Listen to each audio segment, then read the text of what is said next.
Fala galerinha do nono ano, você que também não é do nono ano, tudo bem com vocês? Espero que sim, estamos aqui para continuar a nossa programação, né, os nossos conteúdos a respeito de história, mas não história mundial igual estávamos fazendo, agora vamos voltar um pouquinho na história do Brasil. Então, sem mais delongas, vamos lá. A Era Vargas, parte 1. Sim, pessoal, esse vídeo vai ser dividido em duas partes. Então, essa é a primeira parte que nós iremos falar sobre a Era Vargas, período da história que durou de 1930 a 1945. Então, são 15 anos de governo varguista. Só que antes desse governo acontecer, nós vamos dar uma olhada no antecedente dele, né? Pois bem, pessoal, então nós vamos dar uma olhada aqui na sociedade brasileira do início do século XX. Lembrando que esse início do século XX é o tempo da Primeira República, que nós vimos lá no início do ano. Então, a população era dividida em urbana e rural. E a maior parte da população morava na parte urbana e não na na parte rural e não na parte urbana. Quem morava na parte urbana era apenas uma minoria. E que minoria era essa que formava a população urbana? Eram os ex-escravizados, os operários, industriais, classe média e militares.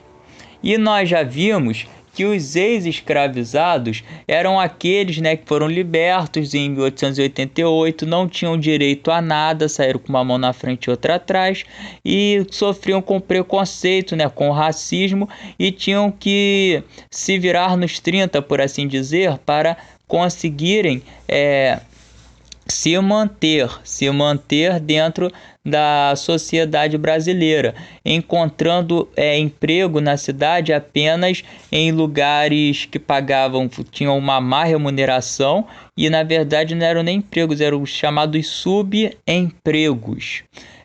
O máximo que eles encontravam, né, assim, o melhorzinho, era o emprego no comércio. E moravam, claro, nas favelas, né, na periferia da cidade. Já os operários, eles eram formados em sua grande maioria por imigrantes, né? Imigrantes que vieram da Europa, lá em meados, né, na segunda metade do século XIX, e começaram trabalhando no campo e depois vieram trabalhar nas cidades brasileiras quando começaram a se desenvolver as indústrias dentro do Brasil. A classe média era formada por operários, não só operários, mas também trabalhadores liberais, como advogados, comerciantes, né, funcionários públicos, pessoas que elas queriam aumentar o seu poder aquisitivo durante esse período da Primeira República, como é o desejo de toda a classe média, e por isso eles vão contestar algumas manobras políticas que aconteciam durante a Primeira República.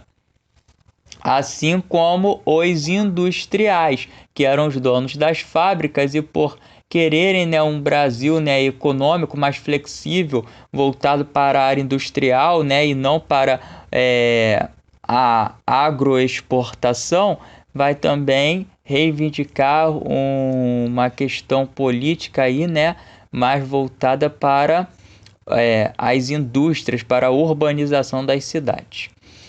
E os militares, aqueles que, né, deram as bases da República Brasileira, eles também irão intervir dentro da República Brasileira, da Primeira República, e serão eles que vão contestar, né, mais incisivamente esse governo das oligarquias. Lembrando que oligarquia é o governo de poucos. E quem eram esses poucos? Os coronéis, os barões do café. Já a população rural era formada pelos coronéis, que eram líderes, né, ali daquela região rural, e eles também comandavam o Brasil por serem grandes latifundiários, ou seja, grandes donos de terra.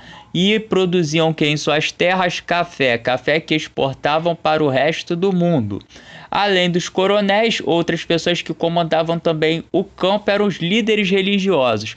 Nós falamos lá durante a Primeira República sobre o contestado, né, que tinha José Maria, que era um monge, e sobre Canudos, que tinha Antônio Conselheiro. E outro líder religioso ali daquele período foi o Padre Cícero. Padre Cícero era um padre ali do Ceará, do sertão cearense, da região do Cariri, que fica no sertão do Ceará.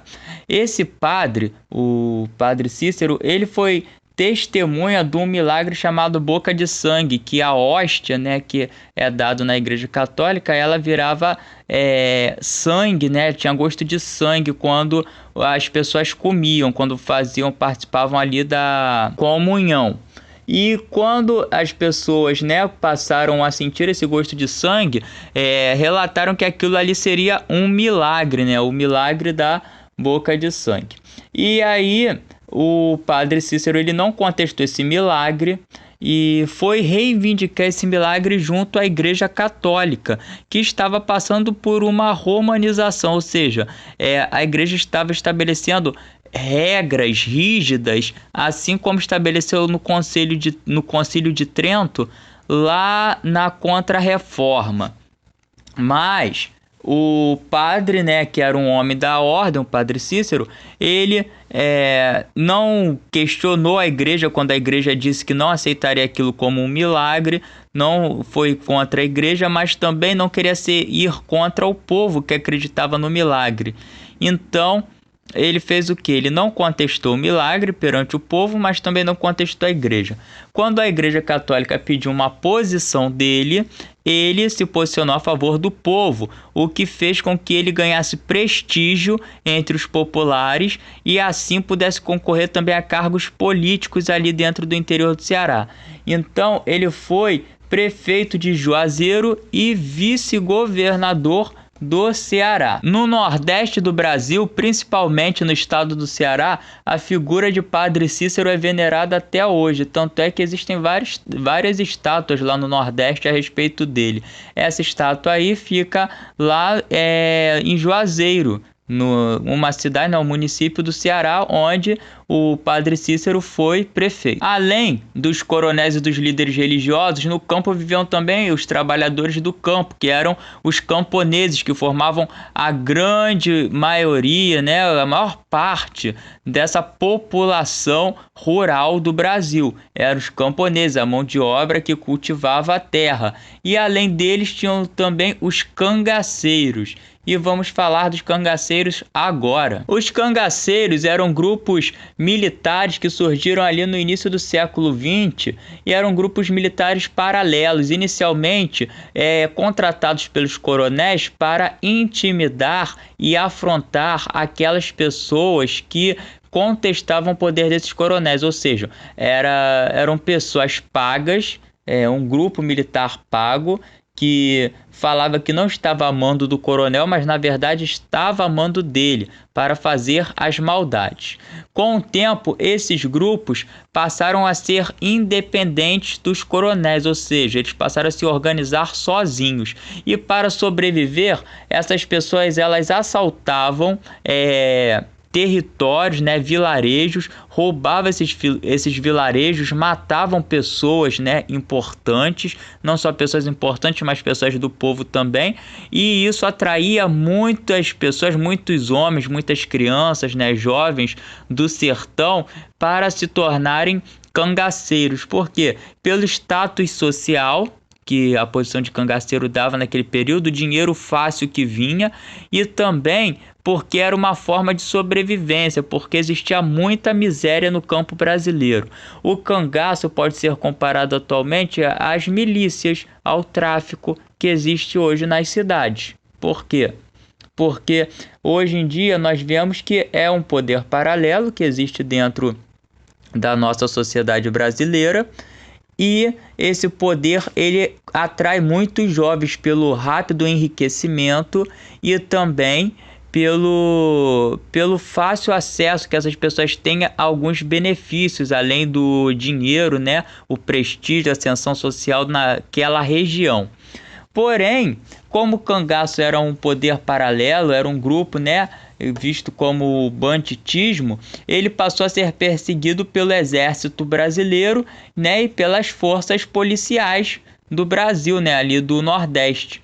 E em vários confrontos, muitos cangaceiros morreram, e ali na década de 30, com a melhoria dos transportes, a urbanização do Brasil, ficou difícil esses cangaceiros se manterem escondidos no sertão cearense, e eles foram rapidamente capturados e executados. O maior exemplo de cangaceiro que nós temos é o Lampião que se chamava Virgulino Ferreira da Silva, e ele foi, né, esse expoente do cangaço, né, essa pessoa que quando se fala em cangaceiro automaticamente se pensa em Lampião que era casado com Maria Bonita, e ele resistiu bastante tempo ali como cangaceiro até ser executado pelo exército brasileiro. E não só a sociedade brasileira estava se modificando ali durante a Primeira República, como a arte e a cultura do Brasil. Tanto é que ocorreu a Semana de Arte Moderna de 1922, durante a Primeira República. E esse movimento, né, essa Semana de Arte Moderna, faz parte do movimento modernista brasileiro.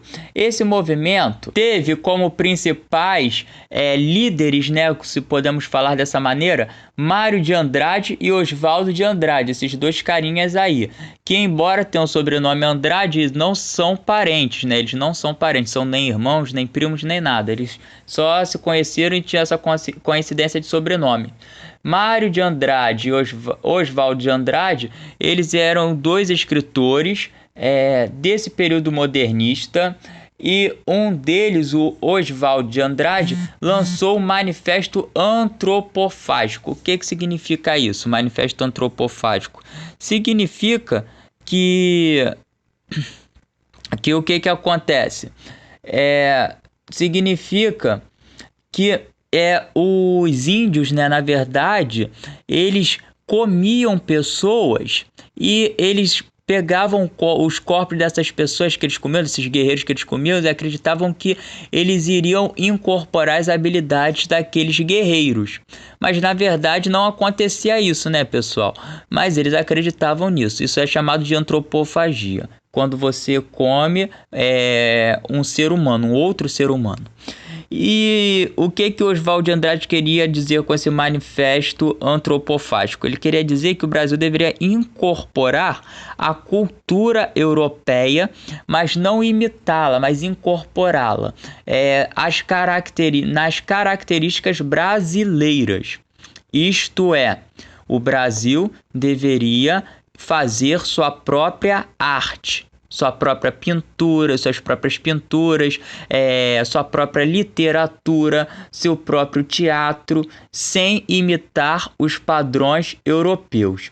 E onde ficou o maior expoente desse movimento modernista, dessa Revolução Cultural Brasileira? O maior expoente disso aconteceu na Semana de Arte Moderna de 1922, que durou 3 dias e aconteceu em São Paulo. Ela reuniu músicos como Villa-Lobos, reuniu, né, os escritores Oswaldo de Andrade, o Mário de Andrade, reuniu também outros artistas, né, como Anita Malfatti, de Cavalcante, e alguns deles estão aí, né, nesse quadrinho que vocês estão vendo. Manuel Bandeira também estava ali, que é um outro escritor importante, certo, pessoal? E o que se destaca nessa Semana de Arte Moderna foi o impacto que ela trouxe ao público e as críticas positivas que essa semana recebeu do seu público. O público gostou dessa inovação e apoiou esse novo estilo de arte no Brasil. Isso aí está trazendo o quê? Uma mudança na cultura, uma valorização do Brasil como nação. É uma característica republicana. No entanto, nem só de arte, de cultura que vivia o Brasil. Certo, pessoal? A gente já viu que os militares faziam parte dessa sociedade, que eles foram os pilares do movimento republicano brasileiro, mas só que esse movimento havia se descaracterizado, principalmente quando os oligarcas tomaram poder, quando a República do Café com Leite foi implantada. E os militares queriam trazer de volta esse valor nacional, as características positivistas que trouxeram, né, que fizeram com que a República fosse proclamada no Brasil. E um desses movimentos foi o tenentismo. O tenentismo, que nós podemos falar que ocorreu em duas ocasiões. O primeiro 5 de julho e o segundo 5 de julho. Por que é dividido em primeiro 5 de julho e segundo 5 de julho? Porque as duas vezes que ocorreram o movimento tenentista ocorreram nesta data, 5 de julho. O primeiro foi em 5 de julho de 1922 e o segundo em 5 de julho de 1924. Agora nós iremos falar do primeiro 5 de julho de 1922. O primeiro 5 de julho ele começou de um mal-entendido. De um mal-entendido por quê? Porque uma carta atribuída a Arthur Bernardes, que era candidato à presidência e provável, né, que tinha grande chance de ser vencedor, que era apoiado por Minas e São Paulo, foi atribuída a ele a escritura de umas cartas criticando o clube militar, né, brasileiro. E não só o clube militar brasileiro, mas principalmente o Marechal Hermes da Fonseca, que era o presidente desse clube e já havia sido presidente da República. Então, revoltados com isso, o que vai acontecer? Alguns tenentes vão marchar contra o palácio do Arthur Bernardes assim que ele ganha as eleições, para defender, né, o Marechal Hermes da Fonseca, que fora preso pelo Arthur Bernardes. Algum tempo depois, quando Arthur Bernardes assumiu a presidência, ele prendeu o Marechal Hermes da Fonseca. Então, alguns tenentes vão sair do Forte de Copacabana e vão marchar pela Avenida Atlântica, protestando contra esse ato. No entanto, alguns militares, né, do Exército Brasileiro, a mando de Arthur Bernardes, pedem para esses tenentes pararem a marcha e ameaçam atirar neles. A maioria se rende e apenas 17 tenentes e um civil continuam a marcha, chamada Marcha do 18 do Forte. Tanto é que se vocês forem andar no calçadão de Copacabana, tem uma região lá que se chama 18 do Forte, em homenagem a esses camaradas. O que aconteceu com eles? Eles continuaram marchando, falando que iriam moralizar o Brasil, né, salvar a honra do Brasil e tudo mais, e carregavam, né, a bandeira brasileira. E o que aconteceu? O Exército Brasileiro abriu fogo contra esses militares. E quando o Exército Brasileiro abriu fogo contra eles, matou a maioria a queima-roupa e apenas 2 tenentes sobreviveram, nessa que foi chamada Marcha do 18 do Forte. E assim terminou o primeiro 5 de julho. O segundo 5 de julho, que aconteceu 2 anos depois, em 1924, ele já tinha os objetivos mais definidos, pessoal. Eles queriam, por exemplo, a deposição do presidente Arthur Bernardes, ou seja, a treta entre tenentes e o presidente Arthur Bernardes continuava.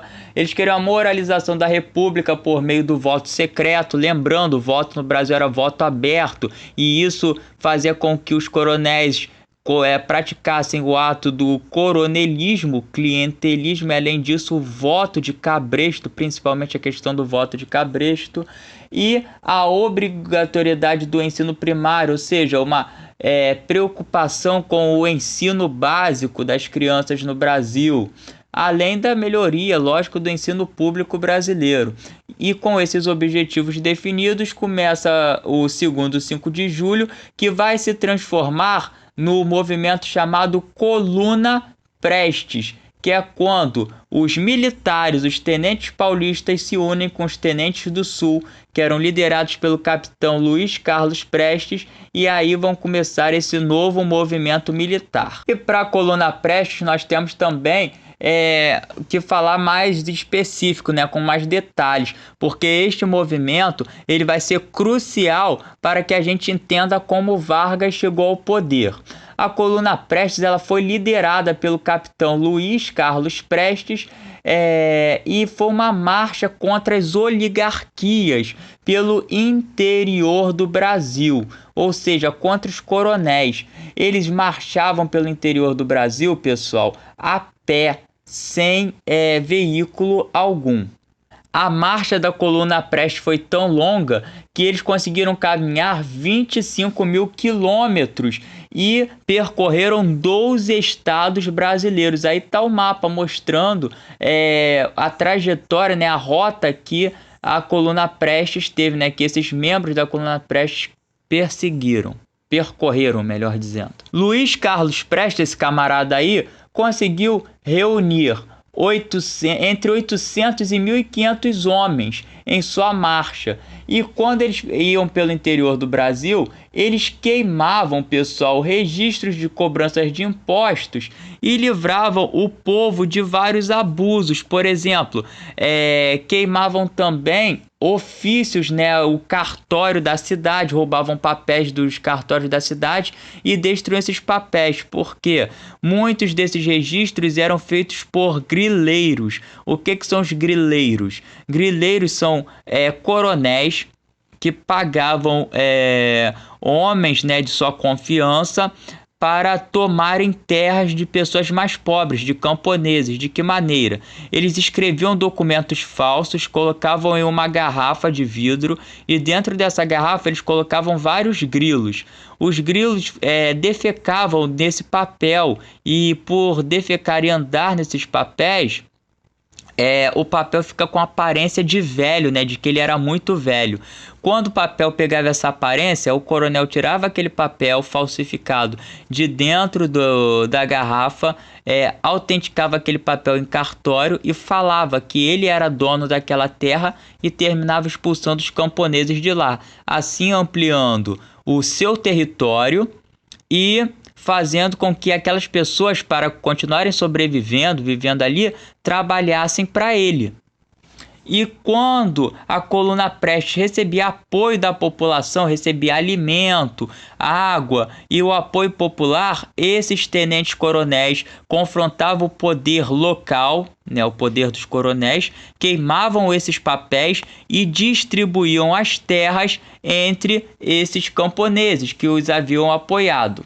Certo, pessoal? Claro que a Coluna Prestes enfrentou o exército brasileiro, mas em todas as batalhas que a Coluna Prestes enfrentou o exército do Brasil, ele saiu vencedor. Então, a Coluna Prestes fez essa caminhada, né? Luiz Carlos Prestes e seus seguidores, tenentes, fizeram essa caminhada e saíram invicto dela.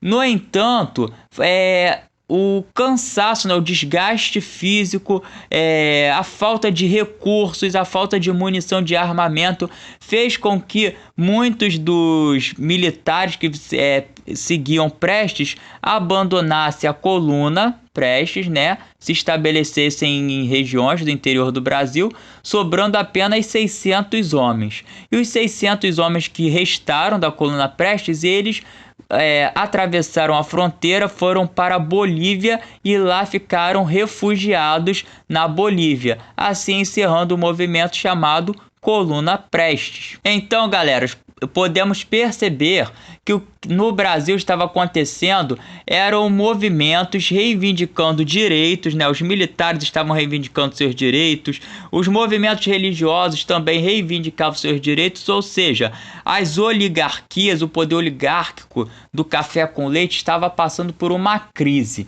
e essa crise vai ser acentuada durante as eleições de 1930, porque se vocês não se lembram, a política do café com leite ela era feita pelos estados de Minas Gerais e São Paulo. Havia um revezamento do presidente do poder, no caso, se Minas Gerais escolhesse um candidato a presidente, São Paulo apoiaria esse candidato. Aí na próxima eleição, São Paulo escolheria um candidato e Minas Gerais apoiaria esse candidato. E pelos dois estados serem os maiores produtores de café, eles apoiavam o presidente para que este indivíduo que ganhasse a presidência do Brasil beneficiasse as oligarquias cafeeiras de São Paulo e Minas Gerais. E o presidente era, Washington Luiz, que havia sido eleito pelo Partido Republicano Paulista, e com o apoio de Minas Gerais. Então, nas eleições de 30, o Washington Luiz deveria indicar o candidato de Minas Gerais à presidência, deveria apoiar esse candidato. E no caso, o candidato de Minas Gerais era Antônio Carlos, que era governador de Minas. No entanto, ao invés de apoiar Antônio Carlos, Washington Luiz decidiu apoiar Júlio Prestes, um outro candidato paulista. E isso daí fez com que houvesse o rompimento entre as oligarquias de São Paulo e Minas Gerais. Antônio Carlos então passou a apoiar a Aliança Liberal, que era constituída pelo presidente ainda não, mas pelo candidato à presidência Getúlio Vargas, que era um oligarca, um dono de terras do Rio Grande do Sul e que tinha como candidato à vice-presidência, João Pessoa, que era um coronel, um oligarca da Paraíba, do estado da Paraíba. E Antônio Carlos ele vai apoiar essa chamada Aliança Liberal, que defendia os mesmos ideais do tenentismo, da coluna Prestes, que era o quê? O voto secreto, o incentivo à indústria nacional, leis trabalhistas e também defendia principalmente a anistia aos tenentes rebelados, no caso os tenentes da coluna Prestes. Eles apoiavam esses militares, a Aliança Liberal. E qual foi o resultado disso tudo? Vargas e a Aliança Liberal perderam as eleições para Júlio Prestes e Júlio Prestes assumiria a presidência do Brasil no ano seguinte, já que ele ganhou as eleições para presidente de 1930. No entanto, ainda em 1930 vai acontecer isso daí, a Revolução. Que revolução foi essa? Júlio Prestes ele ganhou a presidência, mas a Aliança Liberal ela não descansou, ela começou a contestar o governo de Washington Luiz e na sequência iria contestar o governo de Júlio Prestes, quando ele assumisse, mas nem chegou a tanto. O que vai acontecer no meio desse caminho? No meio do caminho, o candidato a vice-presidente da Aliança Liberal, João Pessoa, ele vai ser assassinado na Paraíba por o jornal vai dizer que vai ser por um concorrente político, um inimigo político de João Pessoa. Na verdade, dizem as más línguas que era um homem traído, que João Pessoa ele pegava uma mulher lá de um cidadão na Paraíba, esse cidadão descobriu e com raiva pegou e assassinou João Pessoa. Mas não entrando nesses detalhes, nesses pormenores, João Pessoa ele foi assassinado. Isso foi um prato cheio para a Aliança Liberal de Getúlio Vargas, que vai dizer que quem mandou assassinar João Pessoa foi Júlio Prestes. E assim eles vão querer retirar a candidatura deste camarada, do Júlio Prestes. Eles não vão querer deixar Júlio Prestes assumir e vão querer derrubar o Washington Luiz também da presidência. Assim, em 3 de novembro de 1930, o presidente Washington Luiz foi retirado do poder por militares e também estava sendo apoiado pelo povo. O povo que queria uma mudança, uma renovação política, irá apoiar Getúlio Vargas. e Getúlio Vargas ele vai sair do sul, onde estava, do Rio Grande do Sul, vai marchar até o Rio de Janeiro, e quando ele chega lá, esses militares que haviam deposto Washington Luiz vão entregar o poder a Getúlio Vargas e assim inaugurar o governo provisório. E aí vocês podem perguntar, mas isso não foi um golpe de Estado que ocorreu em vez de uma revolução chamada o golpe de 1930? Não.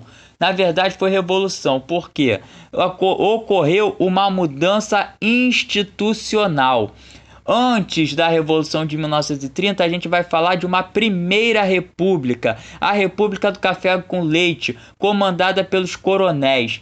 Após a Revolução de 1930, essa mudança vai ocorrer uma volta, né? Uma chave ali vai ser rodada no Brasil, e não serão mais os coronéis que irão comandar, e sim haverá uma ênfase na industrialização do Brasil, haverá uma ênfase na modernização do Brasil, o que estava sendo clamado ali no Brasil, na Semana de Arte Moderna de 22, no movimento tenentista, na coluna Prestes, vai começar a ser realizado a partir do governo provisório, a partir da era Vargas, que começa na Revolução de 1930, nessa mudança institucional. Mas essa segunda parte vai ficar para o próximo vídeo, então não percam ele. Valeu, pessoal, até esse próximo vídeo. Tchau, tchau.